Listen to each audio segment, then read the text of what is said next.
Hello friends, welcome to my YouTube channel toppers political science. आज हम start कर रहे हैं हमारा नया टॉपिक राष्ट्रपति की क्षमादान की शक्ति। राष्ट्रपति को कुछ पावर्स दी गई हैं, स्पेशल पावर दी गई हैं आर्टिकल 72 के अकॉर्डिंग। ठीक है, कौन कौन से पावर्स हैं? क्षमा, प्रविलंबन, विराम, परिहार, लघुकरण। ठीक है, क्षमा में क्या है? पूर्ण रूप से क्षमादान। ठीक है, तो किसी व्यक्ति को कोई सज़ा दी गई है न्यायालय में, कोर्ट में या फिर, ठीक है, तो पूर्ण रूप से क्षमादान। तो राष्ट्रपति के पास पावर है कि वो पूरी तरह से क्या कर सकता है, उसे क्षमादान दे सकता है। ठीक है, ये हो गया हमारा पार्डन या क्षमा।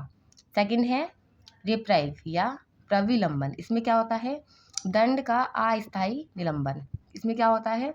जो भी उसको दंड या फिर जो भी उसको पनिशमेंट दी गई है दोषी को, वो अस्थायी निलंबन होता है उसका, यानी कुछ समय के लिए उसका निलंबन कर दिया, कुछ समय के लिए वो सजा जो है रोक दी जाती है। इसे हम बोलते हैं प्रविलंबन। फिर होता है विराम। इसमें क्या होता है? विशेष कारणों से न्यून दंडादेश प्रदान किया जाता है। ठीक है, यानी कि कुछ ऐसे कारण होते हैं जिनकी वजह से जो उसे पनिश किया जा रहा है, इसको उसकी सज़ा को क्या न्यून मतलब कम कर दिया जाता है। राइट, किसमें? विराम में। नेक्स्ट है परिहार यानी रेमिशन।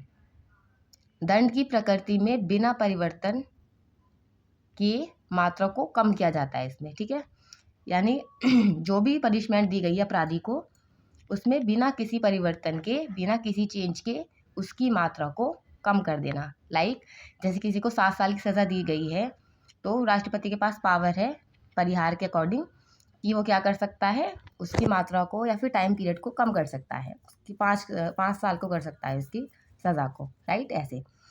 अगला है आपका लघुकरण। ठीक है, कम्यूटेशन। इसमें क्या होता है? वैकल्पिक दंड देना। ठीक है, इसमें ऑप्शनल होता है एक तरह से। मान लो अदालत ने, न्यायालय ने कोई भी दोषी को कोई भी दंड दिया, तो राष्ट्रपति के पास पावर है कि वो उसे उस दंड को दूसरे शब्दों में या फिर दूसरे उसमें क्या कर सकता है, बदल सकता है। ठीक है, इसे बोलते हैं वैकल्पिक दंड देना।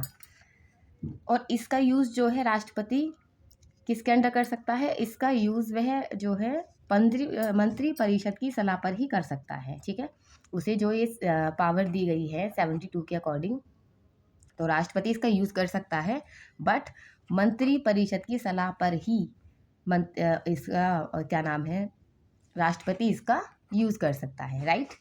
और एक और चीज़ हम समझते हैं कि अमेरिकी राष्ट्रपति की 3 स्थितियों के बारे में हम समझते हैं। ठीक है, जैसे भारत के राष्ट्रपति के पास पावर्स हैं, वैसे ही सेम अमेरिकी राष्ट्रपति के पास भी कुछ पावर्स दी गई हैं। तो 3 स्थितियों में दी गई हैं। पहली, परीक्षण से पूर्व, परीक्षण के दौरान और परीक्षण के पश्चात। राइट, जो कि संघीय सरकार के क्षेत्राधिकार में हुआ हो। ठीक है, उसी के अंडर ये सब काम करेंगे। कौन? अमेरिकी राष्ट्रपति। तो इस प्रकार अमेरिकी राष्ट्रपति और भारत के राष्ट्रपति दोनों की शक्तियाँ भिन्न हैं। Right. Thank you so much. And अगर वीडियो अच्छी लगे तो लाइक करें, सब्सक्राइब करें, एंड लव यू ऑल।